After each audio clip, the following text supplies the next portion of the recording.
नमस्कार, छत्तीसगढ़ कौशल्य भूमि में स्वागत है आपका। मैं हूं आपके साथ प्रियंका मिश्रा। बुलेटिन की करेंगे शुरुआत। छत्तीसगढ़ में 90 सीटों पर प्रत्याशियों के ऐलान के बाद से ही जगह जगह सियासत और विरोध समानांतर चल रहे हैं। वहीं कुछ सीटों पर डमी कैंडिडेट की चर्चा ने चुनावी माहौल को शतरंज की बिसात बना डाला है, जहां कांग्रेस के सामने बीजेपी की चाल ने बड़ी चुनौती खड़ी कर दी है। एक तरफ तो टिकट कटने से नाराज कार्यकर्ता पहले ही कांग्रेस के लिए नाक की नकेल बने हुए थे, ऊपर से राजनांदगांव और रायपुर दक्षिण की सीट पर डमी कैंडिडेट को लेकर कांग्रेस की किरकिरी हो रही है। लेकिन कांग्रेस के सामने ये सीट ऐसी हड्डी बन गई है जिसे न निगलते बन रहा है न उगलते। तो देखना यह होगा कि क्या इस सीट पर पार्टी अपनी रणनीति बदलती है या डमी कैंडिडेट के साथ एक तरफा खेल का तमाशा देखती है।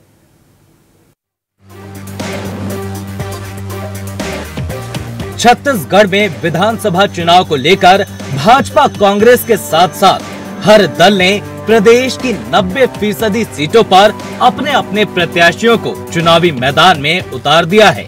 वहीं जहां जिनकी टिकट पार्टी ने काट दी है, वो नेता किसी दूसरे दल या निर्दलीय चुनाव लड़ने के मूड में है। साथ ही जिन नेताओं को विधानसभा सीट बदलकर टिकट दिया गया है, उन नेताओं को सियासी गलियारों में बलि का बकरा कहा जा रहा है। वैसे तो कांग्रेस की जारी प्रत्याशियों की सूची में एक और 35 साल से जीतते आ रहे बीजेपी के कद्दावर नेता और रायपुर दक्षिण विधायक बृजमोहन अग्रवाल के सामने दूधाधारी मठ के महंत रामसुंदर दास को कांग्रेस ने अपना प्रत्याशी बनाया है, जिसको लेकर भाजपा और कांग्रेस दोनों में ही काफी विरोध हो रहा है, क्योंकि इस सीट से कांग्रेस के मेयर एजाज ढेबर के साथ साथ दूसरे नेताओं ने दावेदारी की थी।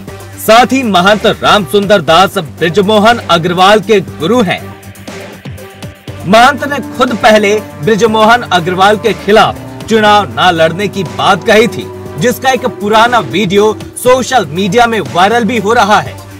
इस सीट पर अभी भी कांग्रेस कश्मकश में है कि करें तो क्या करें। कांग्रेस ने अपने हार का पटाखा जो कहते हैं या बगावत का पटाखा जिससे हार शुरू होती है, वो जब 2.5 साल का टीएस सिंहदेव और बघेल साहब के बीच में जब निर्णय किया था, उसी समय लिख दिया था और वहीं से बगावत शुरू भी हुई। अंदरूनी खींचातान भी हुआ और यही कारण है कि हम देख रहे हैं कि अन्य लोग जो कांग्रेस के टिकट जिनका कटा है, वो या तो निर्दलीय जा रहे हैं या अजीत जोगी वाली पार्टी में कांग्रेस में जा रहे हैं। और आप देखेंगे कि कांग्रेस ने अपने 22 विधायकों के टिकट जो है वो काटे हैं और ये जो 22 विधायक हैं, कोई 50,000 से, कोई 45,000 से, कोई 40,000 से पिछला चुनाव जीता था। इनकी टिकट काटना मतलब यह है कि आपने जो भारी भरकम वोटों से विधायक बनाए जीते थे जनता ने, उनका विश्वास इन्होंने खो दिया। ये लोग कहते हैं कि हमारी सरकार भरोसे की सरकार है, 22 विधायकों की टिकट क्यों काटने?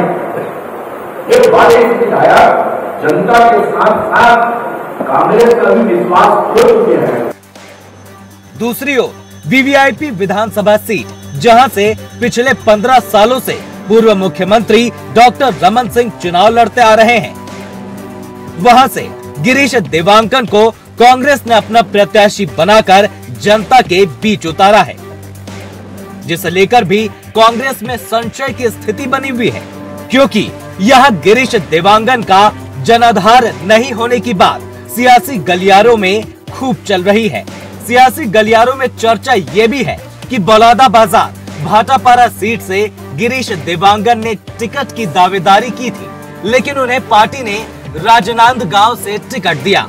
इन विधानसभा सीट पर कांग्रेस द्वारा डमी प्रत्याशी उतारना बीजेपी को फायदा देना साबित हो सकता है, ऐसी चर्चा जमकर हो रही है। पार्टी अपने सभी छोटे बड़े कार्यकर्ता के कार्यों का मूल्यांकन करती है, उसके हिसाब से भूमिका सुनिश्चित करती है। हम भारतीय जनता पार्टी के समान अलोकतांत्रिक नहीं है। भारतीय जनता पार्टी में तो उनके कार्यकर्ताओं से बिना पूछे टिकट बांटी गई है। हमारे यहाँ हमने निचले स्तर के, निचले पायदान के ब्लॉक के पदाधिकारियों से लेके हमारी सीसी तक ने मंथन करके टिकट दिया है।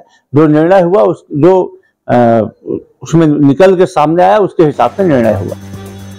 बहरहाल कांग्रेस भाजपा ने प्रत्याशी चुनावी मैदान में उतार दिए हैं, अब इससे पीछे नहीं हटा जा सकता। पर एक बात साफ है कि जहां जनाधार नहीं वहां वोट नहीं। ऐसे में इसका फायदा इन सीटों पर बीजेपी को जरूर हो सकता है। रायपुर से इंडिया वॉइस के लिए विकास यादव की रिपोर्ट। छत्तीसगढ़ में होने वाले विधानसभा चुनाव के लिए कांग्रेस और बीजेपी की ओर से 90 सीटों पर तस्वीर साफ होने के बाद से ही छत्तीसगढ़ में सियासी घमासान के बीच आरोप प्रत्यारोप का दौर तेज है, जिसके बाद छत्तीसगढ़ में धर्म का मुद्दा फिर से गरमाने लगा है। कांग्रेस जहां बीजेपी पर राम के नाम पर वोट और नोट मांगने का आरोप लगा रही है, तो वहीं भाजपा कांग्रेस पर तुष्टीकरण की राजनीति करने की बात कर रही है। एक और बीजेपी राम मंदिर पर अपना वचन निभाने की बात कह रही है, तो कांग्रेस का कहना है कि राम राम कहने वाली बीजेपी को कौशल्या माता की न कभी याद आई, न कभी छत्तीसगढ़ की।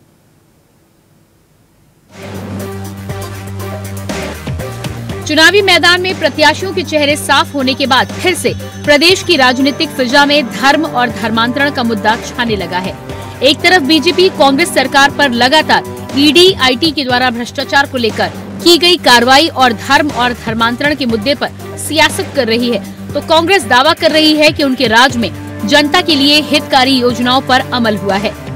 वहीं तमाम चुनावी मुद्दों के बीच सीएम भूपेश बघेल ने बड़ा दावा करते हुए ये कह दिया कि भाजपा 13 का आंकड़ा भी मेंटेन नहीं कर पाएंगे। उन्हें 15 साल बाद याद आया है कि ये कौशल्या माता का प्रदेश है, यहाँ दुनिया का इकलौता मंदिर है। ना तो इन लोगों ने मंदिर का विकास किया, ना कोई काम किया। राम वनगमन के पथ के तहत हम लगातार काम कर रहे हैं और ये लोग राम के नाम पर वोट और नोट मांगते हैं। माता कौशल्या का प्रदेश है। रमन सिंह या भारतीय जनता पार्टी को 15 साल उसकी याद नहीं आई। पूरी दुनिया में एकमात्र मंदिर है, उसका भी उन्होंने न संवर्धन किया, न संरक्षण किया, न विकास किया। हमारी सरकार ने किया। और राम वनगमन पर्यटन परिपथ में लगातार हम लोग कोरिया जिले में मूर्ति की स्थापना राम जी के रामगढ़ में हमने किया, उसके बाद शिवरी नारायण, फिर जमखुरी, फिर राजिम, चंपारण, सिहावा, सब जगह भगवान राम की मूर्ति स्थापित कर ली। ये लोग राम के नाम से वोट भी मांगते हैं और नोट भी मांगते हैं। राम हम सबके आस्था के केंद्र बिंदु, चाहे वो साकार मानने वाले हो चाहे निराकार के रूप में मानने वाले, सब मानते हैं राम को। तो राम हमारे आस्था का विषय है, न कि वोट और नोट का विषय है। और हम लोग इस मामले में वोट मांग भी नहीं रहे हैं। हमने इतने एक मंदिर बनाए, कितने बार से वोट मांग रहे हैं। इस मामले पर अखिल भारतीय कांग्रेस कमेटी की राष्ट्रीय प्रवक्ता सुप्रिया श्रीनेत ने रायपुर में कांग्रेस के सॉफ्ट हिंदुत्व छवि को लेकर कहा कि सॉफ्ट हिंदुत्व क्या होता है। हिंदू धर्म किसी की बपौती नहीं है। हिंदू धर्म था और हिंदू धर्म रहेगा। जो धर्म के स्वयंभू ठेकेदार आजकल घूम रहे हैं, वो सबसे पहले धर्म के अनुयायियों की ही बुराई करते हैं। हम रामायण को चरितार्थ कर रहे हैं और आप लोगों को धर्म के नाम पर ठगने का काम करते हैं। इस मामले में प्रदेश भाजपा अध्यक्ष अरुण साव का भी बयान सामने आया, जिसमें उन्होंने कांग्रेस पर तुष्टीकरण की राजनीति करने का आरोप लगाते हुए बीरनपुर घटना का जिक्र कर कांग्रेस सरकार पर जमकर निशाना साधा। आस्था को ध्यान में रखकर कौशल्या माता के मंदिर का पुनर्निर्माण किया। ये श्री राम का ननिहाल कहा जाता है। रामगमन पथ बनवाया। लेकिन इस दौरान भारतीय जनता पार्टी ने क्या किया?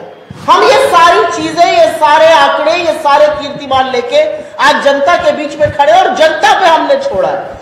मुद्दा विहीन है छत्तीसगढ़ में। छत्तीसगढ़ में ना भारतीय जनता पार्टी का अस्तित्व है, ना उनके पास मुद्दा है, ना लड़ाई के लिए मुझे उनके अंदर कोई ऊर्जा या उत्साह दिखता है। घर से जाकर लाना हिंदू समाज के नौजवानों को, पुलिस प्रताड़ित करती, कई दिन तक वो कहां है परिवार वालों को मालूम नहीं। और वो जिला किसका? प्रदेश के गृह मंत्री का जिला, प्रदेश के मुख्यमंत्री का जिला।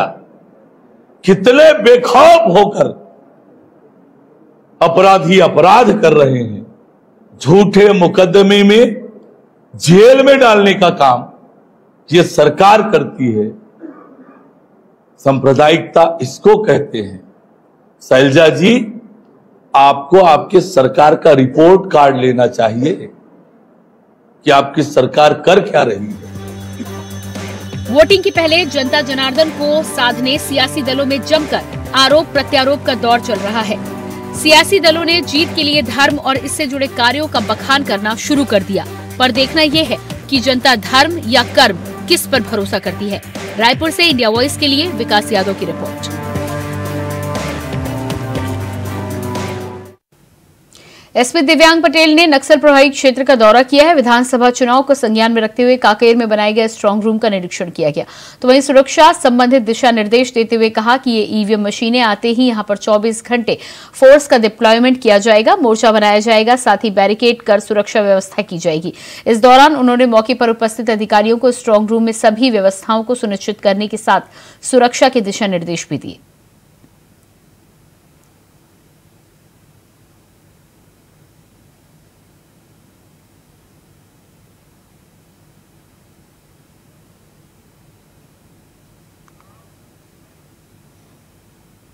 कांकेर में कांग्रेस ने अपने बागी विधायक को निष्कासित कर दिया है। बता दें कि अंतागढ़ के विधायक अनूप नाग को 6 सालों के लिए निष्कासित कर दिया गया है। बता दें कि अनूप नाग ने पार्टी के विरुद्ध चुनाव लड़ने का ऐलान किया था। अध्यक्ष की अनुशंसा पर प्रभारी मंत्री ने आदेश जारी किया।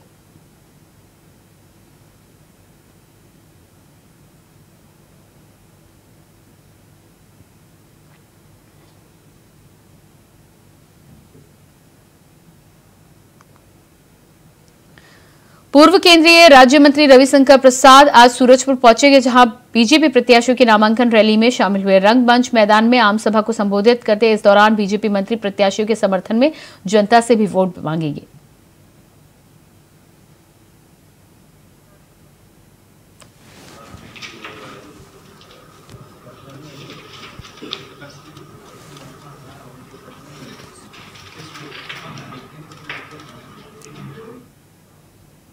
बालोद जिले के डोंडी थाना क्षेत्र के अंतर्गत भीषण सड़क हादसा हो गया, जिसमें 3 लोगों की मौत हो गई। बताया जा रहा है कि यह सड़क हादसा देर शाम को हुआ है। वहीं आरोपी वाहन चालक घटना को अंजाम देकर फरार हो गया।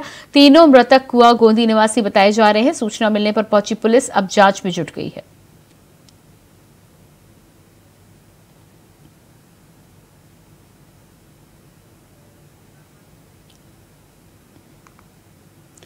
कोरबा विधानसभा क्षेत्र में बीजेपी प्रत्याशी लखनलाल देवांगन शुक्रवार को नामांकन के 2 सेट निर्वाचन कार्यालय में जमा करेंगे। उन्होंने बताया कि क्षेत्र में राखड़ प्रदूषण अहम समस्या है। विधायक बनने पर इस समस्या का हल किया जाएगा। वहीं प्रदेश में सरकार का गठन होने पर 16 लाख अटके हुए आवास और जुग्गी बस्ती को पट्टा देने का काम भी किया जाएगा। इसके साथ ही उन्होंने कहा कि भले ही जीत का दावा कोई भी प्रत्याशी करे, लेकिन कोरबा की जनता इस बार भारतीय जनता पार्टी को ही अपना वोट देगी। जनता बदलाव चाहती है।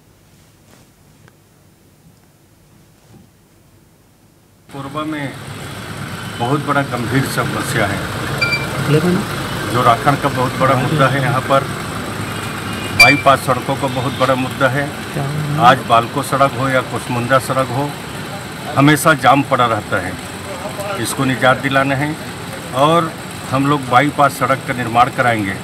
और भारतीय जनता पार्टी की सरकार बनती है, कोरबा से मैं विधायक बनता हूँ, तो झुग्गी झोपड़ी वासियों को हम पट्टा भी दिलाएंगे। और कांग्रेस की सरकार ने जो 16 लाख मकान को रोक कर रख दिया है, उन सभी आवासों का निर्माण। कोरबा विधानसभा से निर्दलीय प्रत्याशी रज्जाक अली ने अपना नामांकन दाखिल किया है। इतना ही नहीं, उन्होंने खुद को मुख्यमंत्री का दावेदार भी बताया है। दाखिले के बाद मीडिया से रूबरू होते हुए क्या कुछ कहा, आप भी सुनिए। बालको रोड जाइए, देखिए में बहुत सारे मुद्दे हैं। पहले बात तो आज आप नकटी खार क्षेत्र जाइए या बालको रोड जाइए या कोरबा जिले के अन्य रोड में जाइए, राखड़ से इतने जनता परेशान है, बहुत ज़्यादा। पहला पॉइंट ये हो गया। और दूसरी पॉइंट, यहाँ जमीन का अफरा तफरी, कोल माफियाओं का जो राज चल रहा है, तो इसको अगर कहीं मैं जीत जाता हूँ आप लोग के आशीर्वाद से, तो ये माफियाओं का राज मेरे कोरबा जिले में मैं नहीं चलने दूंगा, खत्म करने का प्रयास करूंगा। कोरबा विधानसभा सीट से कांग्रेस के लिए चौथी बार चुनावी मैदान में खड़े राजस्व मंत्री जय सिंह अग्रवाल समेत 3 अन्य सीटों से कांग्रेस के उम्मीदवार नामांकन दाखिल को लेकर कोरबा पहुंची। राज्य कांग्रेस प्रभारी कुमारी शैलजा का गर्मजोशी के साथ स्वागत किया गया। इस दौरान मीडिया से बातचीत करते हुए उन्होंने कहा कि कोरबा के साथ पूरे छत्तीसगढ़ में कांग्रेस की स्थिति काफी मजबूत है और एक बार फिर से वहां कांग्रेस की सरकार बनेगी। साथ ही उन्होंने भरोसा जताया कि इस बार चुनाव में पिछली बार से अधिक सीटें आएंगी।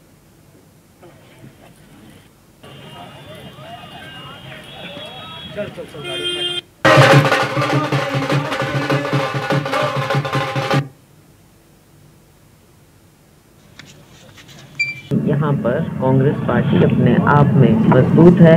हमने काम किया, हमारी सरकार ने काम किया है और अलग अलग राज्यों में अलग अलग स्थिति बन जाती है, तो चाहे आप पार्टी है या और पार्टी है अपने हिसाब से कर रहे हैं। हमारा गठबंधन है वो एक अलग स्तर का गठबंधन है। जो लोग बागी हुए उनको कैसे समझाया जा रहा है?